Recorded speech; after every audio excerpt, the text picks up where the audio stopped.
Just days ahead of the Tokyo Olympics opening ceremony, the so-called bubble to control COVID-19 infections at the Games is already broken. In the athletes' village, where 11,000 athletes are expected to stay, at least 58 people have tested positive of COVID-19, as per officials and journalists who've been reporting since the 2nd of July. And it poses quite a risk of spreading infections to the general populace. So what's going to happen if an athlete tests positive of COVID-19? Will they be disqualified? Is it mandatory for participants to be COVID vaccinated? Let's take you through all those details. What's going to happen if an athlete tests positive for COVID-19? So according to the principles set by the IOC Executive Board, any athlete testing positive of COVID-19 will be forced to withdraw from the Olympics and will be considered as did not start, DNS. No athlete or team will be designated as disqualified for COVID-19. The minimum result of the athlete or team will be protected considering the phase of competition at which they could not compete. Different regulations for different sports. Athletics. According to sport-specific regulations, in case an athlete is unable to compete because of COVID-19 positive result in track events, the best next placed athletes from the previous rounds will be brought forward to replace that athlete in the next phase. Badminton. In badminton, athletes who have started the competition and are no longer able to compete due to COVID-19 will be marked as withdrawn.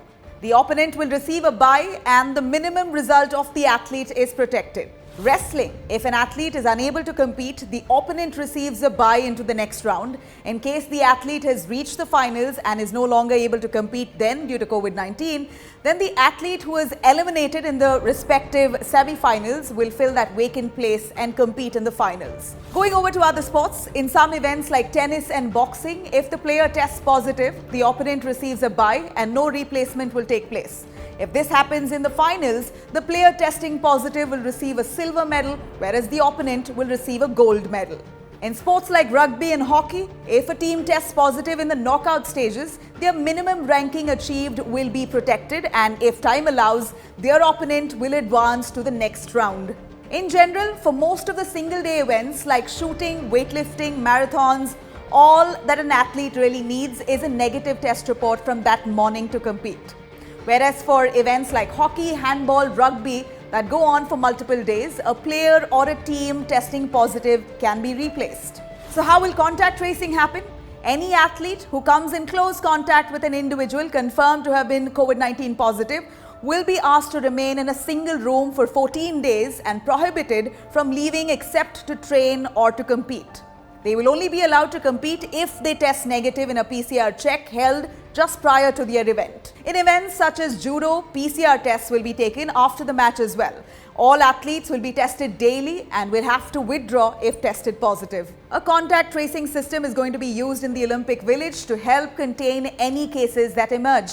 It is mandatory for people entering Japan to download the contact tracing app, and athletes and members of the media are asked to turn on GPS tracking on their phones. So who's going to conduct these tests? A COVID liaison officer has been appointed to every contingent to ensure that all samples from different countries are submitted in time. Prem Chand Verma, a senior bureaucrat, is the CLO for the Indian team.